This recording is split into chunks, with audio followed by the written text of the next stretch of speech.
அம்மா இன்னைக்கு என்ன சாப்பாடு? சோறு வடிச்சிட்டோம்ல, நேத்து வச்ச சாம்பார் ஃப்ரிட்ஜில் இருக்கு, அதை எடுத்து சூடு பண்ணி வைக்கணும். என்னது சாம்பாரா? அதுவும் நேற்று வச்ச சாம்பாரா? ஏமா இப்படி கொடுமைப்படுத்துற? நான் நேற்று கூட பார்த்தேனே, சட்டியில சாம்பாரா இல்லையே. நேத்து வச்ச சட்டியிலேயே சாம்பாரை இன்னும் வச்சிருப்பாங்க. நான் வேற கிண்ணத்துல மாத்தி ஃப்ரிட்ஜுக்குள்ள ஒதுக்கி வச்சுட்டு போய் படுத்துக்கிட்டேன்.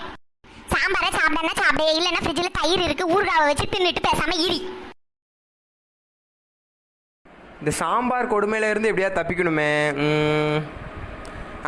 ஐடியா.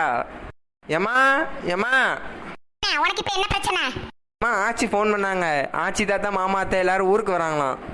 என்னது ஊருக்கு வராங்களா? ஐயோ இப்பவுமே சொல்லிக்கிட்டு இருக்கல, நான் வேற நேத்து வச்சு சாம்பாரை வச்சுட்டேன். இருமா மாட, வா கடைக்கு போயிட்டு வரலாம். மீன், சிக்கனு, மட்டனு எல்லாம் வாங்கிட்டு வந்துருவோம் வா.